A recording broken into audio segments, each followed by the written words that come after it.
Do you doubt my skills Hey, what is going on, everybody, and welcome to Fenne Taeyou. For today, we're gonna be jumping into another session of Epic 7 now today.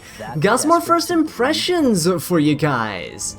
That's right, today we're going to be taking a look at Successor Taeyou and what he brings to the table. Now, his design is pretty cool, and honestly is a unit that a lot of people have been looking forward to for a very long time, mostly because he is the first ML5 male character that we've had since, I think, Wander Ludwig. So yeah, people are very stoked for another husbando unit here, and let's go ahead and take a look at his stat line. So Successor Taeyou is going to be a light warrior that has the Libra star sign. He has imprint for the team attack boost and a self imprint for attack as well. Now, he has pretty good attack and pretty good health. That's what the star sign brings. Now, if you're wondering what this star sign equates to in terms of other units that you might be familiar with, let's start off with Hua-Young. That's right, Hua-Young has the same star sign as Successor Taeyou. The only thing with Hua-Young is that she has a passive that increases her oh no, actually, they took that away. I'm so sorry. She doesn't have a passive that increases her attack anymore. So yeah, comparable to Hua-Young, honestly. So there you go. But my Hua-Young does have an EE here, so do keep that in mind. Other units that can be comparable to him would be, if you guys have the collaboration unit Rimuru. Rimuru is also a Libra warrior. You can build him without crit rate, and Successor Taeyou would actually not need crit rate. We'll talk about that later. He guarantees crits whenever he hits. But yeah, Rimuru is also going to be there. You're going to notice that Hua-Young also doesn't need to be built with crit rate. That tends to be the pattern with Libra warriors until you get to Little Queen Charlotte, who is also a Libra warrior. Difference is she does have a crit chance imprint, but honestly, again, not needed because, you know, don't need a crit. But yeah, Little Queen Charlotte is another unit that you can kind of compare him to, and the last 5-star unit that you can compare him to would be the limited unit Holiday Euphine from years past, who, you know, has a variety of different builds, some of which don't rely on crit rate either. So yeah, warriors of the Libra star sign tend to be damage oriented and not require crit, which Taeyou falls into the category for, right? And that's good. So his imprints are going to be beneficial to him, and so if you have spare Taeyous laying around, you can imprint him for more attack. He will scale pretty well with attack here, especially given that you don't need crit rate, so you can stack up a bunch of damage that way, right? Let's start with his skill 2, Spirit Invocation. He starts the first battle with 40 fighting spirit.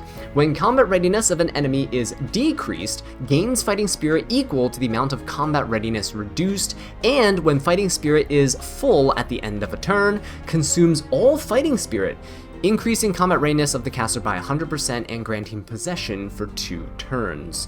So keep this in mind, where the fighting spirit, his fighting spirit just needs to be full at the end of a turn, not his turn, not your ally's turn. So if you have a unit that can push your opponent's combat readiness back on your opponent's turn, and it ends up filling up his fighting spirit bar, then boom, Taeyou gets to cut 100% combat readiness and gets a buff and takes a turn, right? So that's pretty good. He's actually gonna be very nice here. I believe actually he gains more fighting spirit here. I believe starts with 60 fighting spirit. Let me see if that is correct. So yeah, I think if we tally this up, 4, 4, 4, 12, 15, 20, yeah, so he's gonna start with 60% fighting spirit. Now you might be wondering, whoa, Bazza, how about stuff like if your opponent has ML Politis, wouldn't that be bad? That would be, but we'll talk about that in a second, right? Once we talk about team compositions and team members that you can use. So yeah, fighting spirit is going to be pretty nice. Taeyou is going to get that possession, you can see here, and that possession is going to be quite important for his skill 3, the Azure Phantom, where Taeyou gets to unleash power, dispelling 2 buffs from all enemies, and has up to a 75% chance, because you take the plus, oh actually, that's 10, that's 20, 25, that's an 85% chance to defense break for 2 turns before granting invincibility to the caster for 1 turn. So invincibility kind of reminds you of Earth Ludwig, right? Now, when the caster is granted possession from his passive, you extend buff durations of the caster by 1 turn, and you grant an extra turn. So when you S3, you gain that invincibility, right? You will actually be able to extend that by a turn when you get that extra turn, which is wonderful. Also extends the turn of your possession buff, right? Which helps out a lot.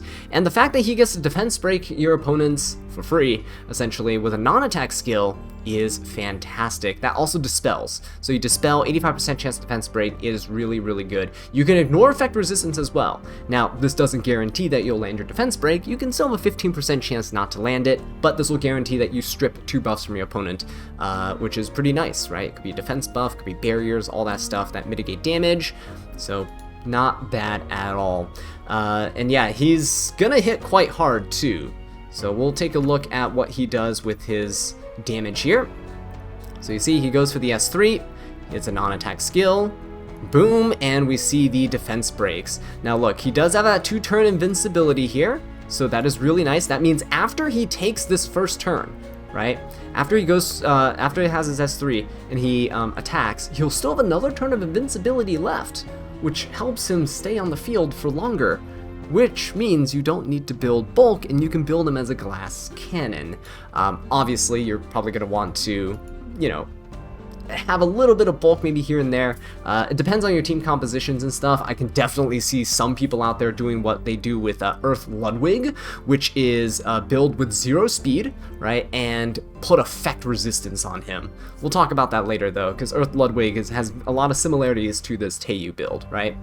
His S1 is going to be Lan-Na-Za, and it attacks the enemy with a spear, decreasing combat readiness by 20%, synergized with his kit. He basically gains 20% fighting spirit if he pushes them back. A successful attack will always result in a critical hit, and when the skill is used, if it wasn't triggered by a dual attack, and the caster has possession, activates Roaring Spirit Fall instead.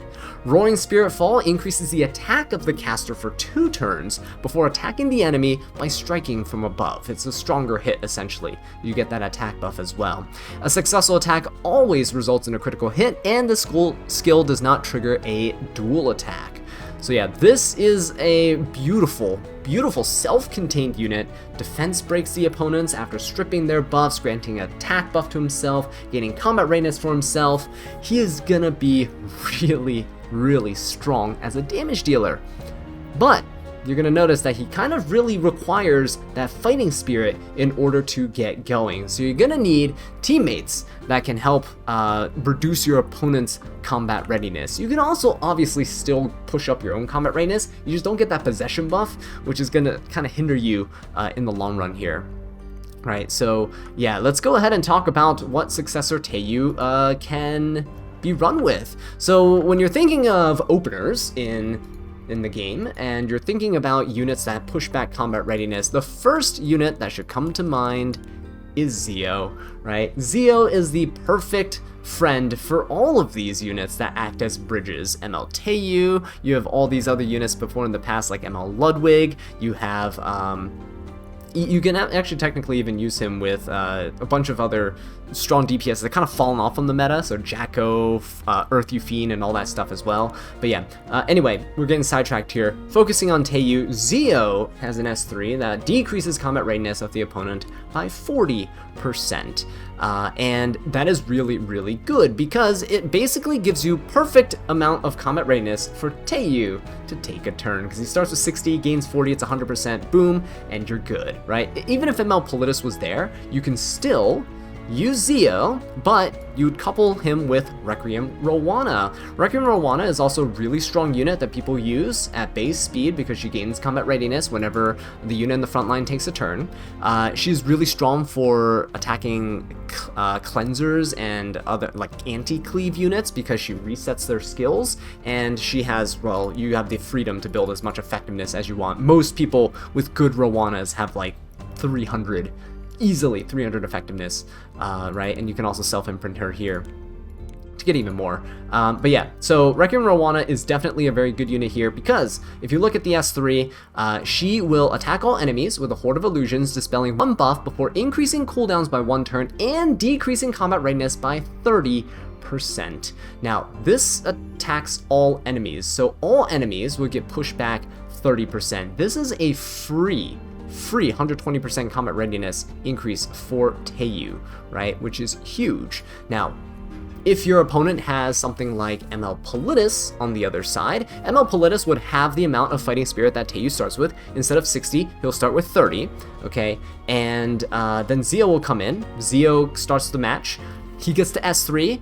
You push back your opponent by 40% combat readiness, but he only gains 20% fighting spirit because ML Politis halves that, right? So he starts with 30, gains 20, he's at 50%, and then with Rowana here, if she hits everyone and would push them back, that's 120% fighting spirit total that you push the opponent's back. Cut that in half, that's 60% fighting spirit that Taeyou gains. So Taeyou can still get 110% fighting spirit from an ML Politis on the other side, as long as you run Wrecker Rowana and Zio together. So that's pretty cool. Now, another thing to note is that if your Taeyou is built fast enough, you could actually do this where he gets the fighting spirit again, right? Really quickly. You have Zio and then you have Rowana that's going. So Zio would go, Taeyou goes, because he cuts the Rowana, and then Rowana goes, giving him more fighting spirit, and he should be able to gain combat readiness and take the turn again. I'm going to go ahead and double check that, actually, by looking at the... It is something you could potentially do if this S2 doesn't have a cooldown, which it does not, from what I see. So the S2, yeah, it doesn't have a cooldown, so if we take a look here, the S2 doesn't have a cooldown, doesn't have any countdowns or anything, not saying that you can activate this once every 2 turns, it just says you gain possession, right? So you could technically take multiple turns. Now, is that good? Do you want that? Not necessarily. You do lose that invincibility, so you do have to keep that in mind, right? Do you want to go for the burst potential with the Zio Rowana combo with a fast Taeyou, or do you just want to play it safe and slow with an invincibility type of build here?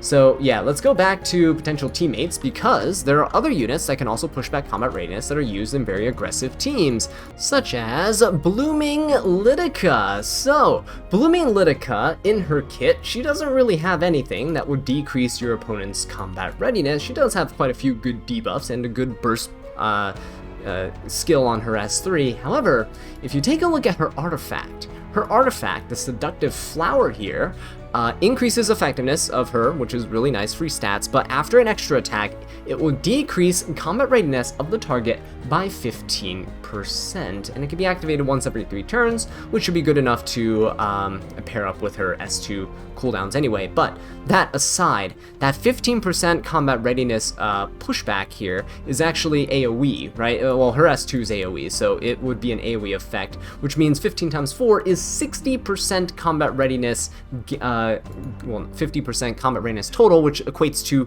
60% fighting spirit gain for Taeyou. So yeah, she could actually be a really good unit to use as well to help out the Taeyou get that 100% fighting spirit that he needs, which means you don't actually necessarily need to open with a Zio. You could open with anyone who debuffs, because the way to trigger her S2 here is after an ally except for the caster attacks, when the target has a debuff, you activate Thorned Vine. So if you have any unit that starts off with an attack skill that debuffs the opponent, then you could proc Litica, and then you can proc the Taeyou to go right afterwards. So if you open like a Ron or a Peyra, not ML Peyra, but like Ice Peyra, just giving 2 random fast units as openers as examples. If you open up with those units and you do your, Ron S3 or your Peyra S3 and you debuff the opponent, Blooming Litica goes, will attack, will push back the opponent, which will allow the Taeyou to cut. So yeah, it is actually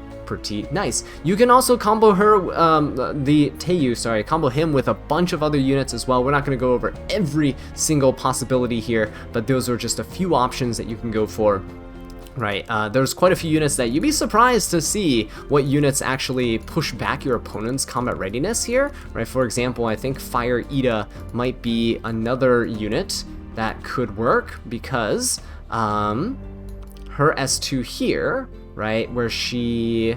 after attacking when granted shyness, you attack all enemies, dispelling 2 debuffs and decreasing combat readiness by 50% before an 85% chance to decrease defense for 2 turns. Now, is this ideal to use if you're going aggro or cleave? Not really, she's more of a reactionary type of unit, but hey, nothing's stopping you from building a slow, Taeyou, and if your opponent's trying to, you know, go aggressive and stuff into your team, and they strip your buffs and Festive Ida goes, you can launch a counter attack, right? You can have a very tanky and high res Taeyou. Maybe not necessarily tanky, but you have a unit that can protect the Taeyou, right, with barriers or stuff like that, right, to prevent him from dying, and then you have a Taeyou that can come up and kind of sweep the team with his invincibility. So yeah, when it comes to Taeyou and his build here, there's a lot of potential teammates that you can run with him, but there's also quite a few sets that you can potentially run with him too. So I showed you things like the Hua Young here, right? So she can be built with, you know, just speed and torrent and stuff, but he needs crit damage. So a better unit to maybe compare to would be something like Little Queen Charlotte, but ignore the bulk, ignore the crit rate and stuff. You can stack crit damage really easily, right? And you can put a ton of attack onto him as well, keeping in mind that he has a self-imprint for attack here too. So with that, you could actually run destruction sets, you could run a speed set, and he could very much benefit from having stuff like a torrent set as well. So speed sets, obviously universal, you get that 25% speed increase, very, very nice for if you want to go for a bit of a faster build, right? Like I mentioned, if you want to combo with like Zio, Rowana, just a bunch of fighting spirit pushback stuff, and just keep taking turns with him, that could potentially work. You could go for a destruction build. Destruction is the most stat efficient for damage dealers, right? That 60% crit damage increase is huge. Coupled with a necklace, it's very easy to reach 350 crit damage, and the rest of your stats you just stack into attack. You don't want any crit rate on any of your pieces, so if you have destruction stuff with crit rate and stuff, definitely, yeah, like this, you definitely don't want that, right? So stack the attack, stack the crit damage. You could have speed, but again, like I mentioned, it could also be beneficial to look into resistance. You can have resist units here, so resist units that have effect resistance. You can have a little bit of bulk, right? You can have crit damage and effect res as your 3 stats. So attack, effect res, and crit damage. Those 3 things. The last stat here could be anything in terms of weapon. You can have some speed if you want a little bit of speed. You don't really care about that. It would be nice to have a little bit of speed sometimes, so you're not super slow hanging around the back lines doing absolutely nothing, but keep in mind that you could just have some health or some defense and stuff to make sure he stays alive. He's not just going to get one shot by any unit out there. So yeah, resistance definitely a pretty decent set to go for. You definitely want something that has some damage on it though, which is going to be kind of hard to find because nobody really builds effect resistance stuff with damage. See, but maybe something like a BBK build. 0 speed BBK with like a ton of effect resistance and some damage, right? Could work on him. The other 2 set pieces you can use here would be stuff like penetration set. Penetration set can definitely work. He doesn't have any penetration in his kit, mostly because Empyrean Ilanov exists, and ever since Empyrean Ilanov got released, then a lot of DPS units that have come out stopped having defense penetration in their kits because it kind of hinders your damage against, well, penetration resistance units, right? Now that Dian got buffed to have penetration resistance as well, Wukong also has penetration resistance. It's going to be a nightmare out there. But you can still run pen set. That still helps out your damage quite a bit. It's going to be pretty decent to have. And because you have invincibility, you can also run torrent set because you don't care about your HP. You can just have a bunch of attack, crit damage, some effect resistance as well there. See, something like this, right? Obviously not with the crit rate there, but you get what I mean. So have attack, crit damage, effect resistance. I think that's gonna be pretty nice. There are Earth Ludwig builds out there that are absolutely insane, that have like 250, 200, 250 effect resistance, and they just sit there. You cannot kill them, and they get invincibility, right? So it's pretty nice. But yeah, get creative out there with the Successor Taeyou builds. I think Successor Taeyou is going to be a pretty decent unit. All these aggressive DPSs always end up in a decent spot. They're, they might not be at the top for very, very long, but they're going to be a decent unit for a good while. Just like how Commander Pavel had his time to shine. We had Jacko, that kind of fallen off right now, but she had her time to shine for sure. Right now it's ML Ludwig still. He's kind of fallen off, tapered off a little bit. People are getting a bit more creative with the DPSs they're bringing into fights now. But yeah, definitely going to be one of those units, and definitely going to be pretty strong. He hits very, very hard with attack buff and defense breaks, and he doesn't need effectiveness because he ignores effect resistance too. So yeah, Successor Taeyou I think is going to be a pretty fun unit to see in action, and I can't wait to try to pull for him and see if I can actually get him. Who knows? But with that being said though, guys, let me know what you think of Successor Taeyou in the comments down below, and I'll catch you in the next one. Take care.